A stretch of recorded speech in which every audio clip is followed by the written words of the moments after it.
The views and opinions expressed on this program do not reflect the company, owners, management, staff, clients, or partners.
It's Thursday, the 6th day of March, 2025. Welcome to Bermuda's Daily Talk Show. It's the Daily Hour brought to you by the BAC Group of Companies, Medical House, Lindos, and People's Pharmacy. I'm Jamal Hartman, and Maya Palacio will be with you in a bit to bring you the latest in the news break brought to you by People's. Well, happy Thursday to everybody. Hope everyone's feeling well today. We're going to have some fun with today's conversation. Well, I hope we have some fun. Is it a smirk on my face? Well, we've got a little conversation to have because, as you all know, we had an election less than a month ago, and because of that election, a certain position became available, and we're going to discuss that today. So Suzanne Ingham says, awesome Thursday indeed. TDH is back. Yes, and so are you. Awesome Thursday. Suzanne is back. All right, greetings everyone, and thanks for making us part of your daily routine. A good one today, as I believe we'll be welcoming Jamila Lodge on from the BDC. We're going to be discussing the importance of vendor markets today. The Daily Play is a name that place, so let's take you, around the globe, see if you can, see if you know a bit of geography, locations, population sizes. That's as much as a hint you're going to get today. In the meantime, don't forget to subscribe on our website. Follow us on all of our social media channels to stay up to date with all that we have going on. Help us grow beyond the mic as we do our part to continue to improve our community. All right. Well, let's jump into today's conversation. So you all probably received a text or WhatsApp. You know how Bermuda is a couple of weeks ago, that there will be a new deputy leader of the PLP, and that means a deputy premier of Bermuda. And the three names that were put in that text were Zandy Silver, Minister Zandy Silver, Minister Michael Weeks, and Minister Diallo Rabane. Well, according to TNN, yesterday they released a story saying 3-man race for the PLP deputy premier position. So says TNN understands there are, in fact, 3 hopefuls contesting to become the next deputy leader of the Progressive Labour Party. You saw the video Maya shared yesterday from Minister Zandy Silva, but the also other names are Diallo Rabane, well, reportedly Diallo Rabane and Michael Weeks. TNN goes on to say a series of 3 meetings have been scheduled for 3 hopefuls to address the party delegates to each state their case for selection. According to the source that TNN had, Mr. De Silva is considered the front runner, with Mr. Weeks said to have been impressive during his presentation. One source suggesting Mr. Rabane was also well received. The party official we spoke with described as refreshing the approach adopted by the 3 candidates who have been courteous and have expressed a desire for reconciliation within the party. There are reports that a delegates conference is slated for next week, when a vote will be taken to decide who is to succeed Walter Rabane. All right, so question of the morning, very simple. You heard the names. What are your thoughts on the deputy leadership battle within the PLP? What are your thoughts? What are your thoughts on the battle for leadership in the PLP? And we might as well ask you as well. I mean, do you care? And if you want to answer privately, just use the QR code. But do you care who the deputy leader is? Like, do you honestly care? And if you want to remain anonymous, you can just use that QR code, or you can click the link in the comments. Or again, link in the comments, or just scan the QR code. But what are your thoughts on the deputy leadership battle within the PLP? Again, it's according to reports, it's going to be Zandy Silva, Michael Weeks, and Diallo Rabane, who are vying for the deputy position. And what are your thoughts on it? Do you care? Is the question on the QR code. Do you care who the deputy leader is? Like, you can answer it on here as well if you're not afraid to share your opinion. Do you care who the deputy leader is? Let us know. I don't. It's like, do they call it a deputy governor, or what they call the governor under the governor? Because I couldn't tell you who any of them were or are. But I think because we're self-governed, I guess the deputy premier does play a role. But if I go back in time, I guess, who was the deputy premier under Michael Dunkley? Was it like Bob Richards, and then under Craig Kenner? I don't know. I think it was Michael Dunkley under Paula Cox. I don't remember. I remember under Dr. Ewart Brown, it was Paula Cox. But I don't think the deputy premier is well remembered. I mean, I don't know. But what are your thoughts? What are your thoughts on the deputy leadership battle within the PLP? Do you think it makes much difference who the person is? Do you think it's just more of the same? Like, what are your thoughts on that? And again, you can use the QR code to scan. Do you care who becomes the deputy leader? So far, 75% of you have said yes so far. So again, audience, let us know. Just scan the QR code on the screen. Let us know. It's anonymous. It is anonymous. But do you care? Do you care who becomes the deputy leader? Do you care who becomes the deputy leader? Yes or no? Does it matter to you? Do you think it makes a difference? Do you care who becomes? Just a yes or no. Do you care? But again, what are your thoughts on the deputy leadership battle within the PLP? Now, I have heard some people say, well, where's Curtis Dickinson?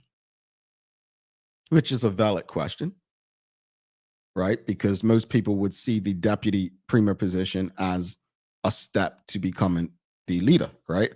And I think that's what happened. I believe, if my memory serves me correctly, correct me if I'm wrong, audience, I believe that Paula Cox was deputy premier before succeeding Dr. Brown, and I believe Michael Dunkley was deputy before succeeding Craig Kenner, if my memory serves me correctly. So those positions have been used in the past to, kind of take that next step. Obviously, we did not see that with Walter Rabban. He did not become the premier. And so I don't know, maybe the person who comes in as the deputy has no interest in being the premier per se. But I think if that were the case, many people are asking, where is Curtis Dickinson? And rightfully so.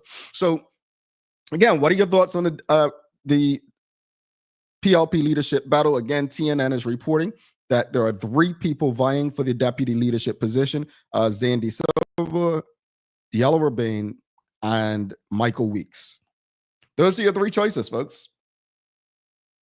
Well, not your 3 choices, because you can't vote. It's the delegates who make the decision.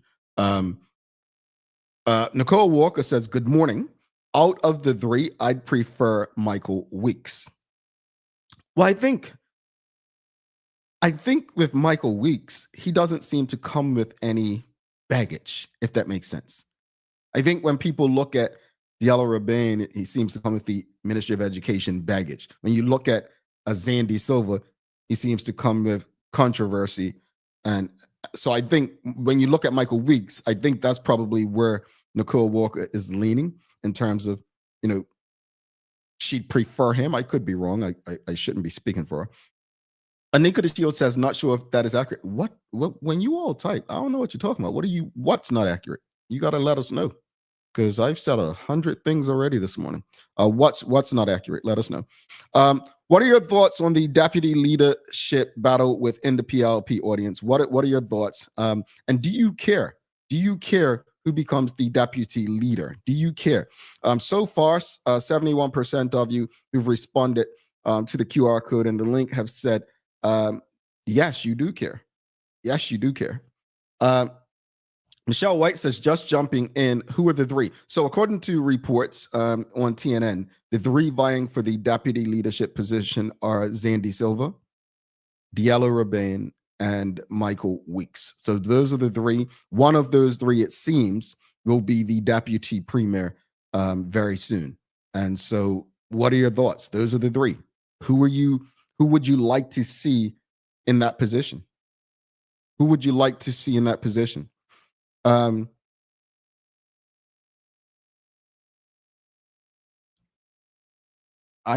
still don't know what Anika's talking about. Help me out. Just please feel free to write a paragraph. I'm not sure what you mean. Nicole Walker says, correct assumption. So I was assuming, folks, that she was basically saying that she'd prefer Michael Weeks because he comes with the least baggage, right? I think he would be the safe choice. I think Michael Weeks would be the safe choice. He's not a controversial figure, right? He's a very, do the work, by the book. And genuinely, the Michael Weeks I knew at least was a nice guy, right? Now, some people like myself would say nice guys don't belong in politics, right? But you probably want more of Michael Weeks in politics. So again, I don't have a vote. You don't have a vote. But at the end of the day, this person will still have a say in determining our future and our present. So again, what are your thoughts? What are your thoughts? What do you think? I mean, when you look at these three individuals, Zandy Silva, a businessman, he is, I believe, of the three, the longest serving MP since 2007, if I'm not mistaken. We've got Michael Weeks. He's been a minister for a very long time, has one of the safest seats in the PLP, who replaced the late Nelson Bascom upon his passing. And then we have Diallo Rabane, who was the PLP's longest serving education minister, just took over the position of the Minister of Cabinet. So all three ministers, I think, all very different in personality and reputation and skill set. What are we looking for? I mean, Michelle White also says no baggage Weeks. Well, I mean, no baggage comparatively speaking to the other two, but he still is a part of a Bermuda Progressive Labor Party that, to some has not been held accountable for many things, like as a party. But I would say of the three, he definitely comes with less baggage. What else, audience? What are your thoughts? Like, do you have any thought? Obviously, based on the responses to the question, do you care who becomes the deputy leader? You obviously care. Right? But do you think any three of those are going to keep the premier accountable? Do you think they're going to keep the government accountable in cabinet? Do you think they'll take a position of leadership and make a difference? Or is it going to be more of the same? Charles H. Jeffers II, he says, what we don't want is a yes man or woman. Well, no woman involved right now, but see your point. We need someone who is willing to put Bermuda first above any personal interest. So of those three, do you think any of them can do that? Of those three named in the TNN report? Michelle White says, it is important that we see any deputy as having integrity. I'm starting to believe that integrity is based on perspective, the way we operate in Bermuda now. I don't want to talk about any specific case or anything, but to receive something and then pay it back. I mean, is the integrity the paying it back part, or the lack of integrity the receiving it part? I don't know. I think so many things we say lead to more questions. I'm not sure we have a collective idea of what integrity actually is anymore. And that's just the state we're in. What else, audience? What are your thoughts on the leadership battle within the PLP? Obviously, whatever happens there, that will be our deputy leader. Like, does it matter to you? Does it matter to you? Do you care? Do you care who the next deputy leader of Bermuda is? Do you have any care in the world? Do you think it matters? I mean, I don't know, audience.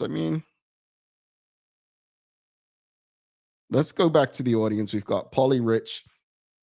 Doesn't matter to me who the next deputy will be. It won't change any policies/procedures. It will be the same talk going forward. I hate to agree with you on that, but it's like one of our TDH colleagues, right? Leading up to the election. Well, one election day, everyone's like, oh, the PLP will win 19 or 23 seats, whatever. And one person on the TDH team is just like, yeah, right. PLP will win 25, 26. Because they said they have absolutely no faith in the electorate, right? That was their comment. And they were proven right? They were proven right. And so I think that's the same angle that Polly Rich is coming from. We've got Suzanne Ingham. She says, I don't think either of them will hold the premier accountable. Two are too soft. The other is a bully. So what you're looking for is, she didn't name who is the bully and who are the softies, but you can pick the bones out of that if you choose. But in saying that, Suzanne, we're looking for someone right in between, right? Someone that's hard enough to, stand on an island by themselves if they disagree, but someone that's soft enough to remember the human element. I don't know. We want a betweener, a tweener, right? Charles H. Jeffers II, he says, I know the three have been nominated, but do we know, if they can take nominations from the floor? Charles? Whether they can or not, I highly doubt any woman in the PLP at this current time is going to accept a nomination. Happy to be wrong, but I just highly doubt it. I highly doubt it. I would be shocked. But Kim Wilson, surprised she's not going for it. She's a long-serving MP and senator before that. That she would make sense for her. It would make sense for her name to be in the hat. Yeah. What are your thoughts, audience? What are your thoughts on the deputy leadership battle within the PLP? What do you think this means for Bermuda? Is there any hope for Bermuda? What do you think can come out of this positively for Bermuda, the government, and Bermudians? And do you care? Do you honestly care? That's the question again, like the yes or no. And again, I'll put the QR code up, but do you care who becomes the deputy leader? Does it? I honestly take your point, audience, that it's not going to change anything based on history. I want to be optimistic. I really do want to be optimistic. But optimism is hard sometimes, right? It's really, really difficult. But this is the QR code. If you'd like to scan and answer anonymously, just scan the QR code. You can answer anonymously if you don't want to share your opinion publicly. But yeah, how do you feel about it? I want some excitement. I don't want it, but I'd like to see if there's anyone in the audience excited. You'll have a new deputy leader, hopefully a more vocal one. I don't know. We've got Suzanne Ingham says we need someone who will stand up for what is right for the people, not them or their large pockets. Okay. Michael Daniels says, what about Mr. Scott? Who's Mr. Scott and what about Mr. Scott? What do you mean? Are you saying Lauren Scott? And are you saying like him running as for deputy leader? Like, please, guys, give me a chance to understand what you mean, what you're saying. Like, you got to spell it out for me, because I already assumed earlier. Thankfully, I was right with Nicole Walker. But just the more you type, the more clear you are. Like, think about what you want from your MP when like engaging on the show. Don't leave us to wonder. Explain what you mean. Be very clear and direct, because I'm going to be that way to you. Let's have a honest, upfront, fair conversation. Marquita Lee says, I care, but slim pickings. Okay, we're gonna get. Let's go into each candidate. We'll do the news break with Maya, and then we'll come back. We'll go into each candidate, right, to see of these three candidates, which one you believe makes the most sense. All right.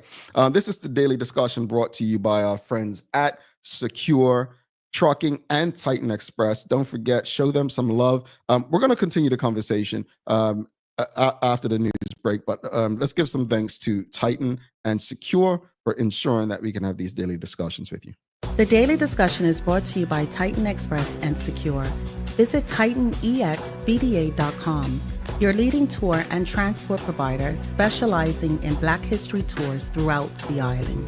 And SecureBDA.com for all your property management, waste management, residential, and commercial trucking needs.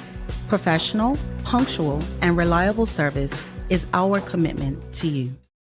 All right, let's bring Maya in for the Daily Hour news break. Then we'll come back. We'll continue the conversation regarding our current situation with the deputy leaders. But keep your comments coming. I will get to them after the news break.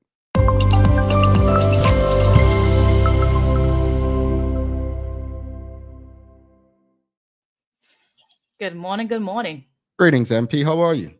You know, I'm feeling pretty good this morning. I do enjoy this discussion because I'm quite interested to see who's actually going to become the new deputy. Again, I think like others, kind of shocked that Curtis Dickinson's name isn't up there just yet, but is there still time? And will that happen? Because of, you know, them going against each other that time that they did, it just feels like, wouldn't this be a natural progression? But maybe not. I could be wrong, but I'm not sure that Curtis Dickinson can run for deputy leader, because, correct me if I'm wrong, audience, I think the deputy leader, this is why I knew it was Zandy Silva, and I said it in the TDH group and amongst others. I knew Zandy Silva was going to be the next deputy. I could be speaking out of turn once I saw on the not in cabinet, in the day they were naming the new cabinet ministers, I saw Zandy Silva, because you have to be a cabinet minister to be the deputy leader. That's what I think. I could be wrong. Someone correct me if I'm wrong. So I don't think that Mr. Dickinson could be the deputy leader without a ministry, or if he did, he would then have to be given a ministry. Correct me if I'm wrong. I know you all the experts out there, but that could be it. I don't know. But right? He has to be nominated within the PLP. I'm not sure it's just about putting name forward. I don't. I'm far removed from the PLP delegates. They won't even allow me in the building no more. Well, it's definitely going to be interesting to see like how it goes and who else is going to be named. So looking forward to more updates on that. And I'll bring them towards you guys once I hear something myself and get some more things out there. I'll try to peep through and see who I can ask. All right. So good morning, everyone. This is your Daily Hour News Break brought to you by the good people at People's Pharmacy. So just the other day, we were talking about the policies and whether or not anyone actually read the platforms and you know what they thought about different policies that could possibly be implemented. Well, I decided to take a little bit of a deep dive into that. So your top story this morning, did Bermudians overlook better healthcare ideas? So let's go beyond the ballot and examine the healthcare policies across each parties. Now, in the beginning, I do explain just a little bit about even the time frames of when these policies were released, but let's look into this story. One significant factor of the 2025 general election was the late release of party platforms and their policies, specifically for the PLP and the FDM. Now, the OBA had their platform out for much longer than any other party, giving the people of Bermuda time to read over their goals. The FDM rolled out their platform in pieces starting in July of 2024 with their education platform, but their healthcare policy wasn't released until 4 days prior to the general election on February 14th, and the PLP didn't release their full platform until February 6th, 12 days before Bermuda voted for its future. So this sparks the question, how many Bermudians had the time to read each party platform before they voted? Healthcare is one of the biggest issues in Bermuda right now. People are struggling to afford it and justifying a life without it when given the choice between food and care. Now that the votes are counted, let's look at what the people have chosen and what they did not. The PLP won the election, promising universal health care, expanded benefits, and more support for mental health. But the opposition parties, the OBA and FDM, had their own ideas. The PLP want to guarantee that every resident has access to medical care, expand HIP and future care, and increase mental health funding. The party also promises a new physical rehabilitation center and plans to modernize Bermuda's Mental Health Act. Their platform was concise and detailed. Meanwhile, the OBA proposed a national healthcare plan that regulates costs and ensures accountability in hospital funding. They also aimed to better coordinate senior services and create community blue zones for health-focused living. Their platform didn't expand on mental health services, and it wasn't as detailed. Now, the FDM took a market-driven approach, calling for pricing transparency, increased competition, and allowing cash-only medical practices to lower costs. They want the power to be held by the people and allow more options for personal choice. And in terms of mental health, they propose decriminalization of addiction and expanded rehab programs. Their platform was the most extensive and detailed. Here's a graphic that takes a look at each party platform and their policies listed side by side on what was mentioned with each platform and what was not. Now, in terms of the PLP's platform, universal healthcare was protested against 5 years ago. Many medical professionals expressed their disinterest, but others fell on the lines of agreement. In 2023, Minister Kim Wilson announced that there is a universal healthcare steering committee along with the 2022 to 2027 healthcare strategy for Bermuda. The latest from the Gazette in a report from December 2024 was how Premier David Burt says that the $50 million in funds that was added to the universal healthcare is just the start, as it's still a major priority for the party.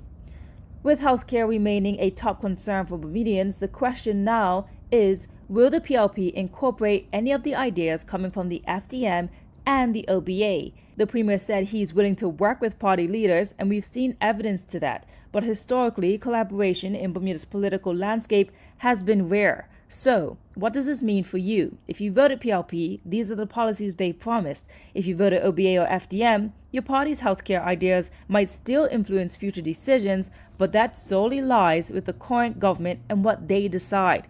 The key question remains, will Bermuda see real progress toward more affordable and accessible healthcare? And will the people of Bermuda push for any of their party's ideas? Fantastic, Maya. I think it's interesting because when we had Dwayne Robinson on yesterday and we were asking, what are some things from other platforms you'd like to see the government take? No one, and it was very telling to me, and this is not to crap on anyone, but again, I've said it before, I don't think people vote based on platforms. They vote based on emotion. That's it seems that way. The way we act, the way we speak, it's all emotional. But as I looked at that chart, as I watched that story, I want to ask the audience, yes or no, do you support universal health care for Bermuda? Yes or no? Do you support it? No, it seems like the FDM approach is very capitalistic, right? Like it's privatized, like basically compete, like to get the best pricing and whatnot. It seems like the PLP's plan is very social, right? But I think the genuine question is going to be, where's the money coming from? And then where has this worked? And how will it work for a smaller jurisdiction like Bermuda, right? So I think everyone had things that the other can look at to get the best. But this is one to watch. And I don't think we spoke about it enough in the lead up to the election, but I think this is one to watch, the healthcare situation, because it's not looking pretty in Bermuda. Mm-hmm. Just for even more guidance. So here's the graphic here for those who want to take a look at it a little bit longer. But in terms of, each party and kind of what they had, I think what stood out to me a lot when the conversation was held yesterday, again, was the lack of responses, but also just considering each and every party's platform. The OBA's platform was actually relatively short, Mhm. I think what 6 pages, something like that. It wasn't too extensive, although they did get the point across quite easily. The PLP platform, again, that was pretty detailed. Again, they're the only ones who had actually like media involved in it, so the Mhm. scenes got longer because there was a lot of pictures added into their platform as well. Mhm. And the FDMs was very well listed out in bullet point form, which for me, I appreciate that type of format. That was like put out, and what they expanded on, what they wanted to do, like even having right in there, like wanting cash options, having other people compete, basically to have the transparency of pricing right there for the people Mhm. to see. That was something I didn't see in the other platforms, although everyone spoke highly about accountability and transparency within the work that they plan to do for the island and Bermuda. Obviously, with the PLPs, one that stood out to me was to have the schools, refurbished or made into a rehab center as well for, sorry, not a rehab center. Yeah, build a rehab center for services and some things for seniors as well, because we know that that was like a real push for them to, give and really go toward our seniors on the island. But yeah, Well, that's I appreciate Maya. If you could put it back up real quickly, I appreciate a couple things.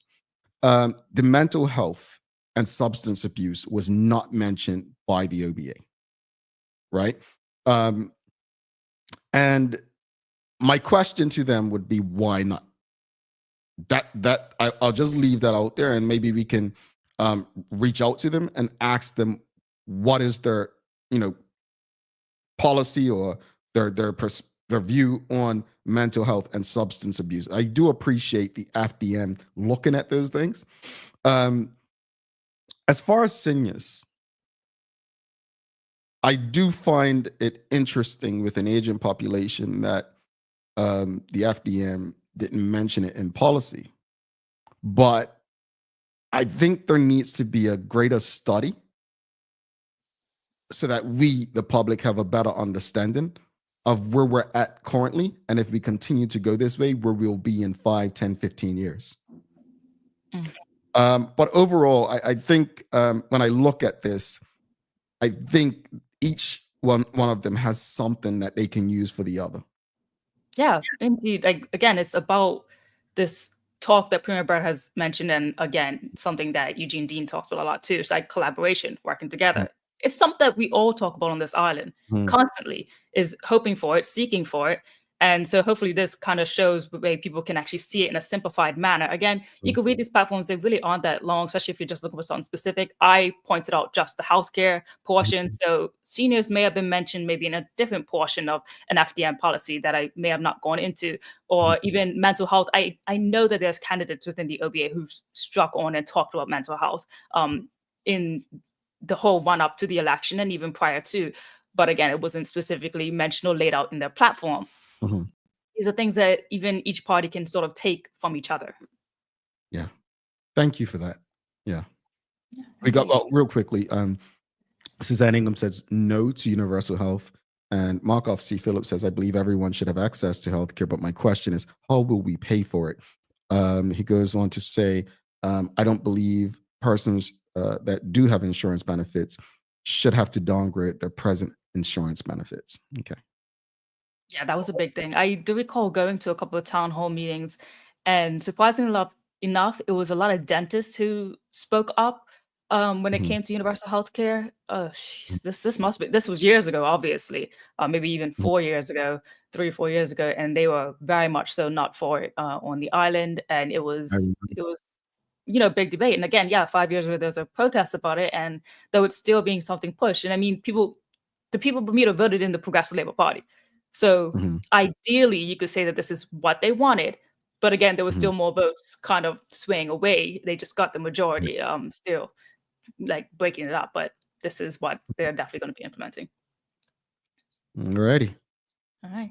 Well, in other news coming from the Gazette, Brett said, well, the Premier, the Honorable David Brett, did say that he is, in the Progressive Labour Party, is maybe willing to adapt Bermuda's stalled cannabis legislations to meet Britain's requirement. And we all may remember this actually quite well when the former governor came onto the show and she announced how Britain just didn't really, the laws that we had put through didn't align with Britain's laws. And then they couldn't just push it and allow the legislation of cannabis to be here in Bermuda. So the premier said from the Gazette that Michael Weeks, the Minister of National Security, who is in charge of drug control, must come up with a clear path forward on the issue by May when Parliament returns for a second session. You also may remember Uplift is a store that sold cannabis-related products, and it actually had to shut down permanently this coming weeks. I think it was just this week or last week, amid regulations being made by the government. And Uplift, a dispensary store, had to close its doors over products being held at the docks. So it's just this contradictory statement about like trying to push this through, but seeing businesses also fall off because of how regulations have changed, but also how they've interrupted their business. So it's a lot of that going on right now. Interesting right now. I know that's been even when we had Tamara on from People's Pharmacy, that's been a big thing. And it's sad to see these businesses losing the way they are, and almost as if just from the outside looking in, no one in government even hasn't care in the world. I mean, you're talking hundreds of thousands of dollars. Like, that's, as a person who runs a business, I mean, losing $100 is a lot of money. You've got expenses to pay. So hopefully, whatever the situation gets rectified through proper legislation that's understood by the people who have to enact it and enforce it. Yeah, indeed, because it's definitely a heartache for the owners. And in this situation of up and down, especially when they first opened, it was hopeful that this legislation was going to be passed. So definitely a trying time right now.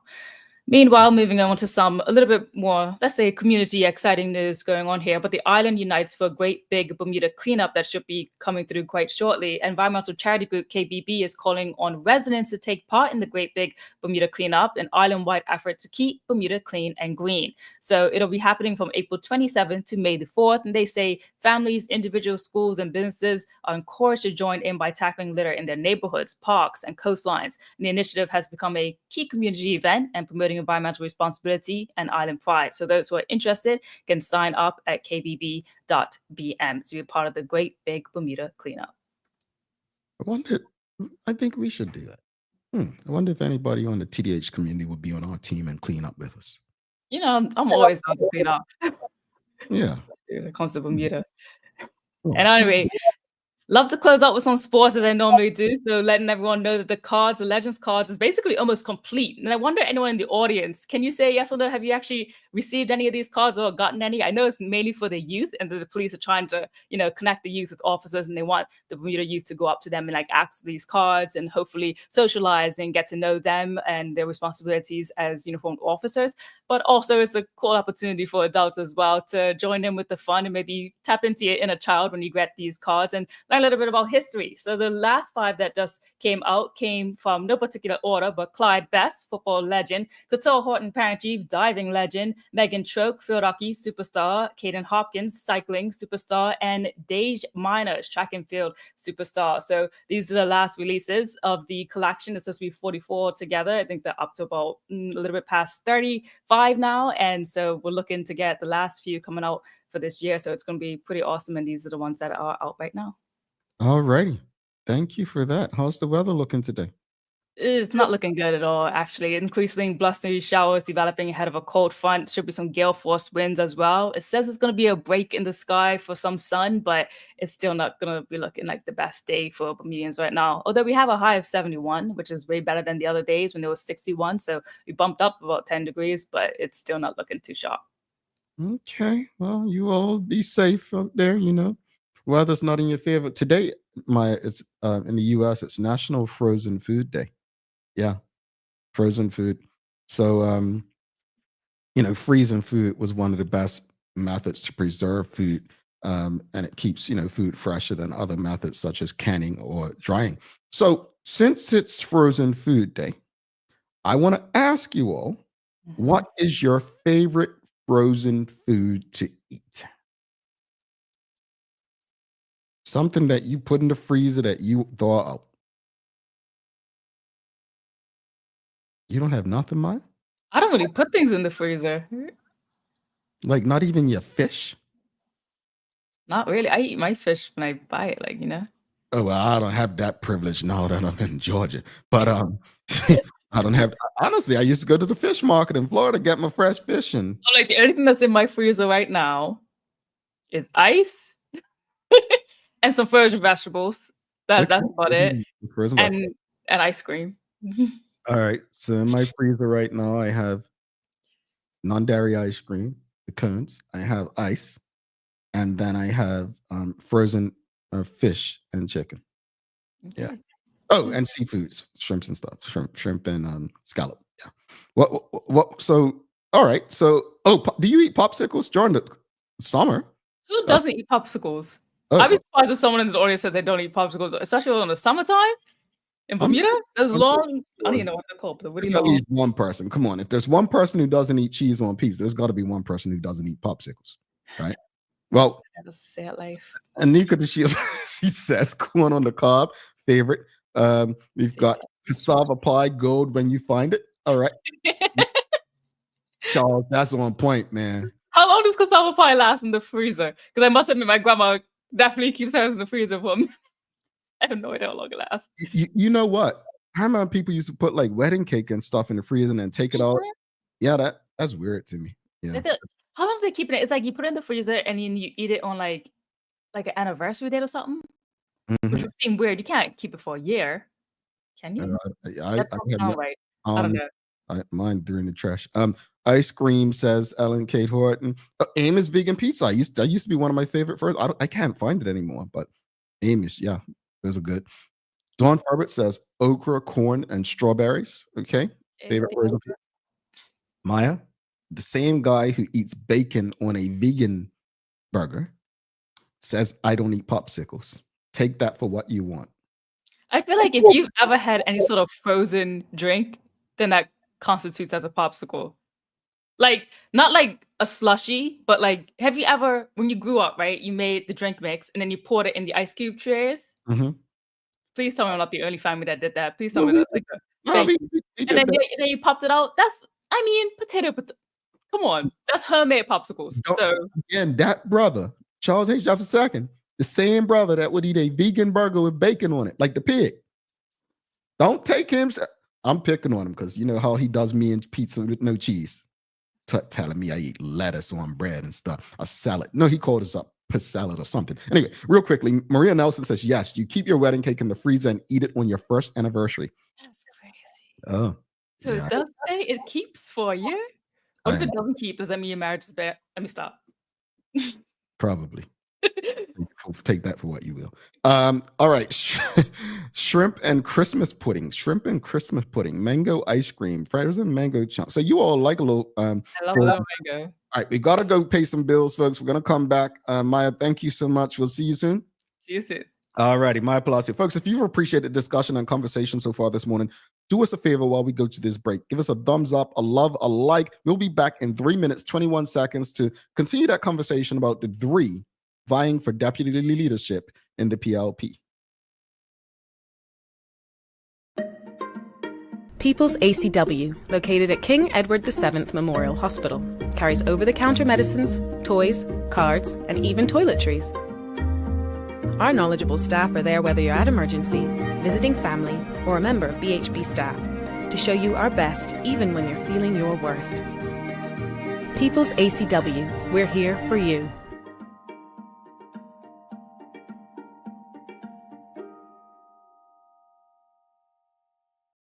Hi there, welcome to Medical House. We're located at number 6 Bakery Lane. I can't wait to show you all of the great stuff that we carry. Come on inside, let's see. Long days, long shifts, you no longer have to endure comfortable underwear. Designed by nurses, we now offer premium undergarments by Swoop that are unique, fun, comfortable, and functional. The only underwear you'll ever want to wear. Who says high quality functional products can't be stylish and comfortable at the same time? See it all at our new expanded location on Bakery Lane. Welcome to the new bulk store, Lindo's Next Level. Wake up in the morning with enough coffee to keep you running throughout the entire day. Your pet at home deserves the best. Stock up on dog food to keep your puppy happy. Need a quick tasty lunch at home? Your chicken nuggets will be jumping right out of the freezer. What's a movie night without popcorn? You can never have too much. Lindo's next level. Why go anyplace else? Unlock your business potential with BDC's General Microloan, offering up to $30,000 for Bermudian small and medium businesses, whether it's for inventory, working capital, or equipment. We provide 100% guarantee on approved loans, simple application, low interest rates, and fast processing. Apply today and make your business dream come true.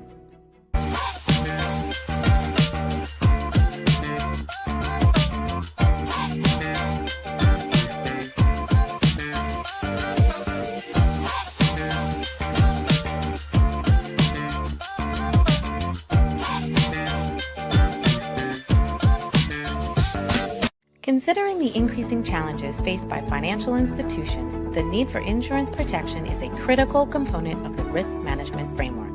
At Friesenbrook, our priority is to safeguard your assets with the most optimal, cost-effective risk management cover to help protect your business, whether it be cyber, directors and officer liability, professional indemnity, or property insurance. Call us on 296-3600 to learn more about our full suite of competitive corporate insurance products. At Friesenbrook, we provide insurance you can count on. Join us as we celebrate 5 years and 1,000 plus episodes of community conversations on Bermuda's daily talk show. The Daily Hour Gala takes place on April 26th at L.F. Wade International Airport. For more information and advance tickets, please send an email to admin@bermudacommunications.com. We look forward to celebrating all that's great about our community with all of you.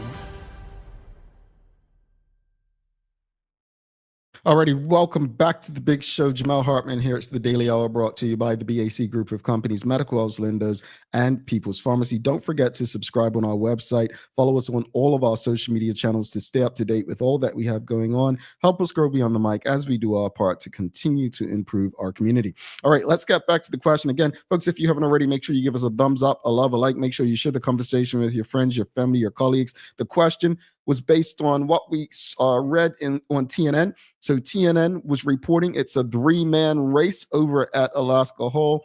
We've got PLP deputy leadership situation being said, according to TNN, that Diallo Rebane and Michael Weeks, along with Zandy Silver, will be challenging one another to fulfill the seat left vacant by Walter Raban. So those are the 3 individuals. And the question of the morning is, how do you feel? How do you feel? What are your thoughts about the deputy leadership battle within the PLP? And we asked, again, we put the QR code for those who don't want to be public, but do you care who becomes the deputy leader? Yes or no? Like, do you even care? Let's go to the comments that we got. We got Kajay Matthews says, I think the new deputy would have a great opportunity to show the people that they have an advocate that can fight on their behalf, regardless of if their pocket is filled with the process. Results matter. Okay. We had Shanette Wolf. Shanette Wolf says, good morning. I do care. I was hoping to see Tanae Furbett put her name forward. She personifies grace, humility, and grace.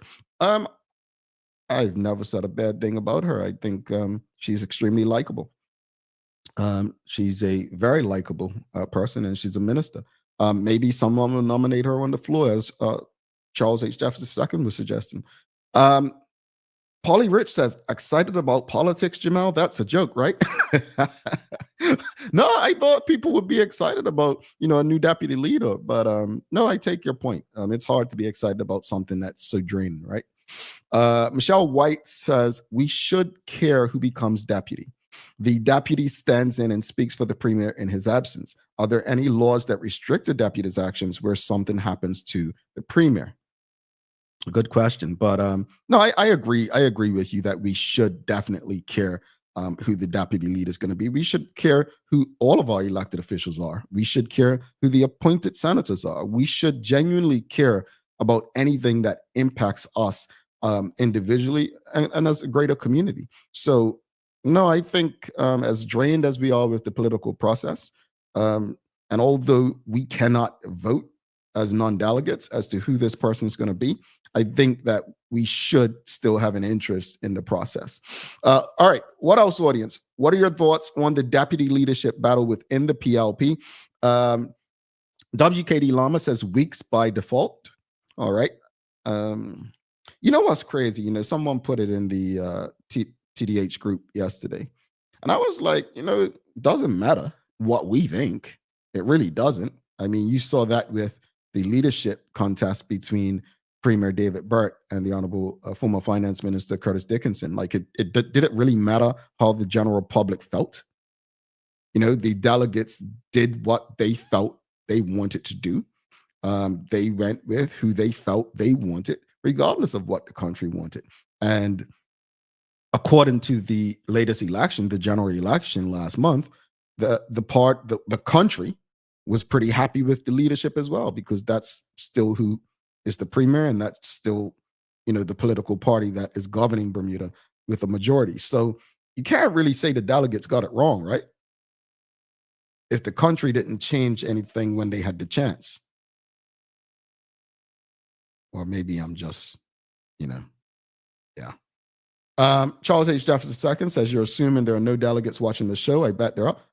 No, I'm pretty sure there are delegates watching, but I don't think it makes a difference. I mean, they watched the show back when they had the leadership contest with Curtis Dickinson and Premier Burt as well. I mean, whether they're watching or not, I don't think we really sway how they feel. At least it hasn't been proven that we do.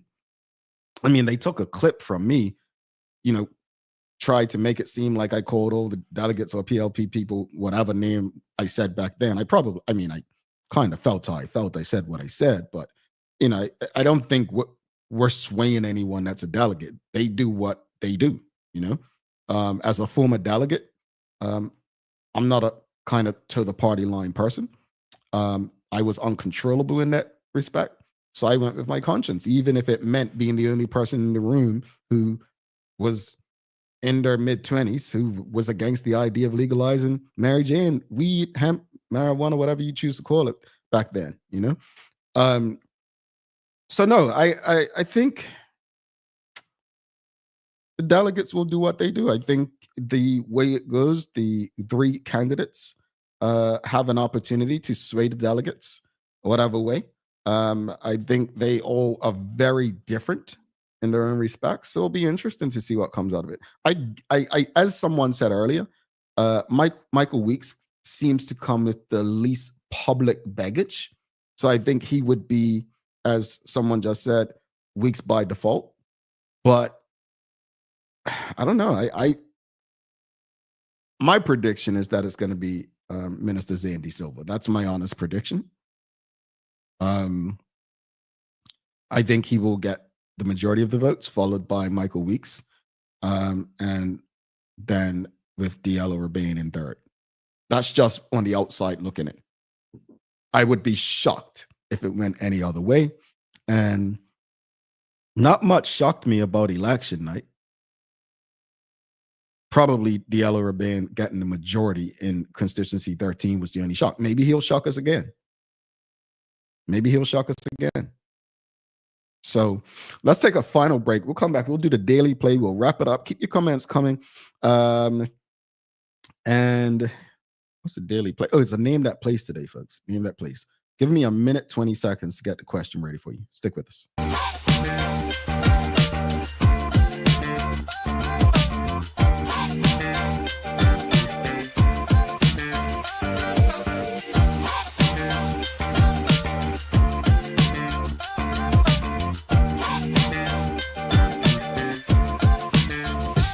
Looking for the best care for your pets? Nova's Ark Feed and Supply has everything you need, from top quality foods to toys and supplies. We've got it all. Join our frequent buyer program and earn rewards every time you shop. Plus, we've been awarded the Clever Customer Initiative program for helping you save more. And don't forget, we open an hour early on Saturdays so you can get a head start on your pet care.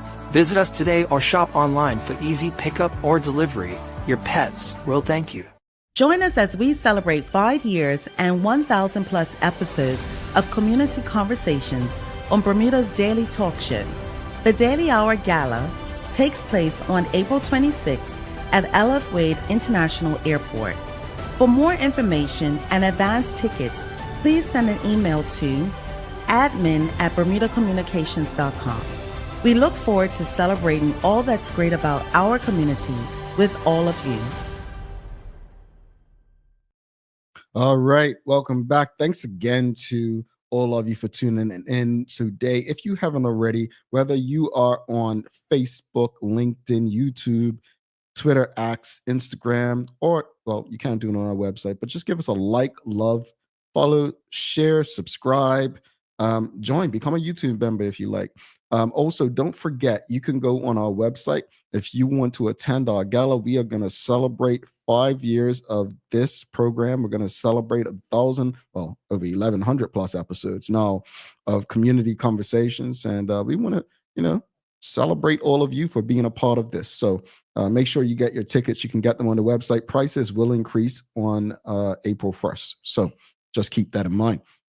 All right. Thanks again to the BAC group of companies, Medical House Lindos, and People's Pharmacy for ensuring that we can do this with you on a daily basis. It is time for the Daily Play, brought to you by Bermuda Trivia, now available at stores throughout Bermuda. Follow Bermuda Trivia on Facebook, Instagram, X, and TikTok to find out why it's Bermuda's favorite trivia game. All right. Here we go. Audience, what is the largest city in South America by population?